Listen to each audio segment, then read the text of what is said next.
नमस्कार दोस्तों, मैं हूं मुकेश टंडौतिया। कहानियां लिखता हूं, फिर आपको सुनाता हूं।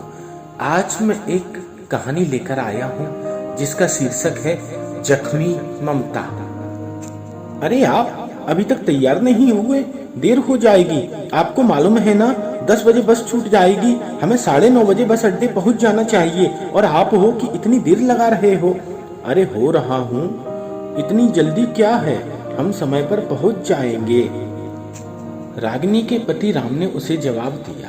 आज रागिनी के पांव जमीन पर नहीं टिक रहे। वह सुबह से ही जल्दी जागकर अपने काम सपाटे से निपटाती जा रही है और खुश इतनी जिस प्रकार पहली बारिश की बूंदों से पपीहा प्यास बुझाकर प्रफुल्लित आनंदित महसूस करता है और अपनी खुशी को अपनी पीहू पीहू की आवाज से जाहिर करता है। रागिनी की शादी को 8 साल हो गए थे और वह इन 8 सालों में कई बार अपने मायके गई और आई, लेकिन जो आनंदित वह अपने आप को आज महसूस कर रही है, जो खुशी की अनुभूति उसके रोम रोम में प्रेमानंदित खून के साथ बह रही है, वह उसे आसमान में उड़ाए जा रही है। वह पहली बार बार अपने पति को टोके जा रही है। अब चलो भी ना, मैं कल से ही बोल रही थी कि तू सुबह जल्दी तैयार हो जाना, लेकिन सुनते ही कहाँ हो। हाँ बाबा हाँ, चलो तुम बच्चे को ले लो, बैग मैं ले लेता हूँ। और फिर कुछ पलों में उसका पति उसके साथ घर का गेट बंद करते हुए बाहर निकल आते हैं। रागिनी को अपने मायके जाने की उमंग आज अनोखी है। आज उसकी भाभी के तानों का जवाब भी उसकी गोद में है और उसकी माँ के बाबा फकीरों मंदिरों का आशीर्वाद भी उसकी गोद में है। इससे पहले जब भी मायके जाती, हर कोई सवाल जवाब ऐसे करता मानो कि किसी प्रतियोगी परीक्षा का एग्जाम दिया हो और उसके परिणाम के बारे में बार बार ऐसे पूछते हैं कि मानो मैं असफल प्रतिभागी हूँ। लेकिन आज वह अपने आप को उस परीक्षा का उत्तीर्ण प्रतिभागी महसूस कर रही है। चलो ऑटो से उतरो, बस अड्डा आ गया है, बस लगी हुई है। अपनी सोच के गहरे सागर में गोता लगाती हुई रागिनी को हाथ से हिलाते हुए उसके पति राम ने कहा, हाँ चलो जल्दी करो, लेकिन मैं बस की खिड़की वाली सीट पर बैठूंगी। सफर लंबा है, बस को ग्वालियर पहुंचने में 2 घंटे का समय लगता है। हाँ ठीक है, जहाँ इच्छा चाहो बैठो, मैंने सीट पहले ही बुक कर रखी है, जिससे हमें कोई परेशानी नहीं होगी। अच्छा है, कम से कम ये काम तो आपने अच्छा किया, वरना आजकल बसों में कितनी भीड़ भाड़ रहती है। रागिनी ने अपने पति को जवाब दिया तो उसने कहा, चलो तुम बच्चे को लेकर अपनी सीट पर बैठो, मैं सामान को बस में व्यवस्थित रखवाता हूँ। ठीक है, कहते हुए वह बस में चढ़ गई। रागिनी अपने 2 माह के बच्चे को गोद में लेकर खिड़की के पास बैठ गई और अपने बच्चे को मध्यम मध्यम मुस्कुराहट के साथ निहारे जा रही है। उसे अपने बच्चे की मध्यम मुस्कुराहट से जो आनंद की अनुभूति प्राप्त हो रही है, वह किसी भी लोक के स्वर्गानंद से भी उत्तम प्रतीत हो रही है।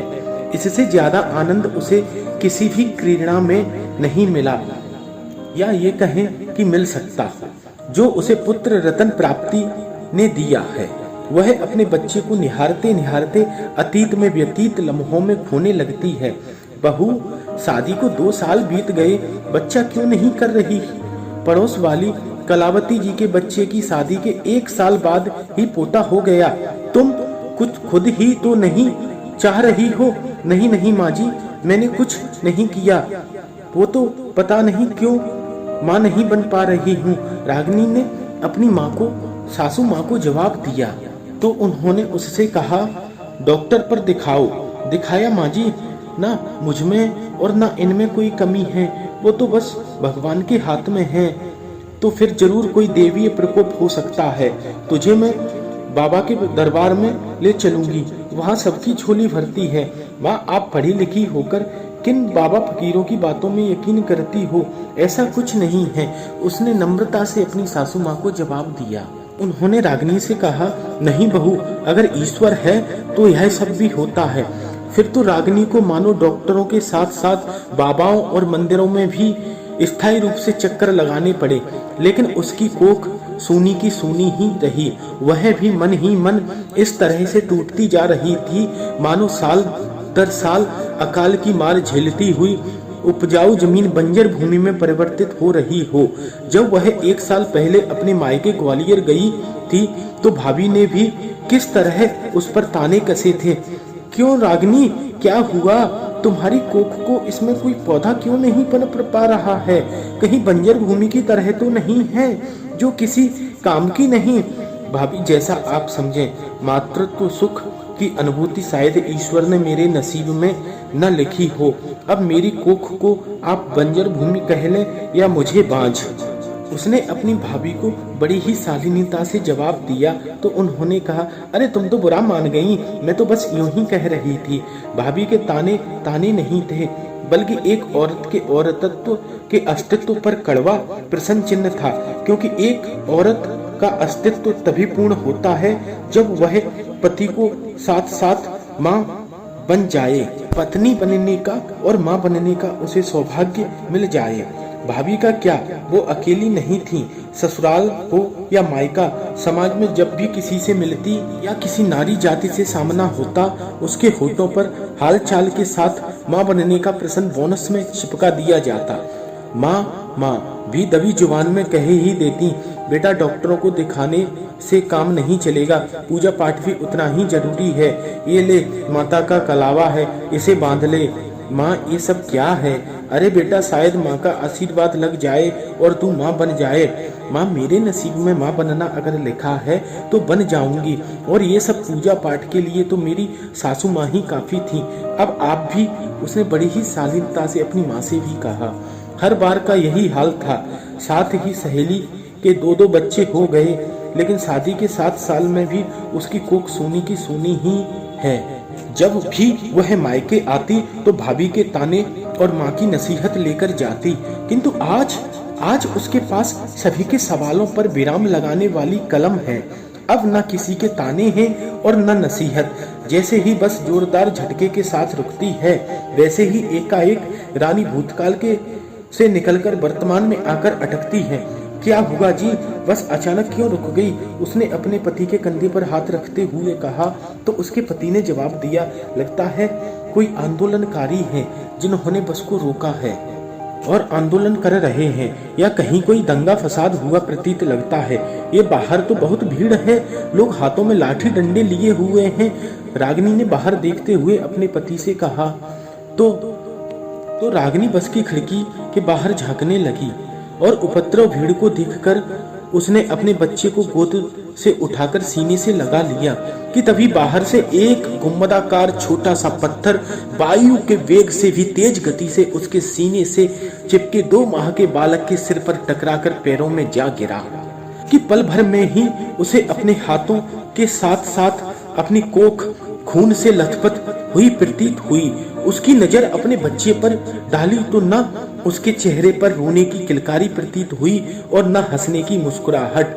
वह बच्चे की यह दशा देख स्तब्ध सी हो गई। उसका पति राम उसे झकझोरे जा रहा था, उसे पुकार रहा है, रागिनी निकलो, बस से जल्दी निकलो, आंदोलनकारियों ने बस में आग लगा दी और ये हमारे बच्चे को क्या हो गया? हाँ, जैसे कि शौक लगा हो, मेरा बच्चा, ये क्या हो गया? रागिनी ने अपने बच्चे को निहारते हुए कहा था तो उसके पति ने कहा, पहले इस बस से जल्दी बाहर निकलो। राम अपनी पत्नी को रागिनी को जैसे तैसे बस से बाहर लेकर सुरक्षित स्थान पर पहुंचता है। इधर आंदोलन करने वाली उग्र भीड़ ने बस में तोड़फोड़ कर आग लगा दी और कई यात्रियों को लहूलुहान कर चोटिल कर दिया। इधर खून से लथपथ लहूलुहान अपने बच्चे को गोद में लिए बैठी रागिनी, जिसकी सांसें भी रुक चुकी हैं, उस मासूम 2 माह के बच्चे की मिट्टी समेटे अपनी गोद में नजर गड़ाए इंतजार में है कि शायद वह हंसे या रोए। उसकी स्वयं की चीख कर भी नहीं निकल रही। वह एक व्यथित तड़पित माँ बन गई और उसकी संसार की हर खुशी उसकी आंखों से ओझल हो गई। अमावस की रात्रि के अंधेरे की तरह उसकी जिंदगी अंधकारमय हो गई और अपनी इस दशा के लिए वह अपने दिल की हाय से किसे कोसे। उग्र आंदोलन करने वाली भीड़ को, उस भीड़ को जिसे ये भी नहीं पता कि उन्होंने कितना बड़ा गुनाह किया है।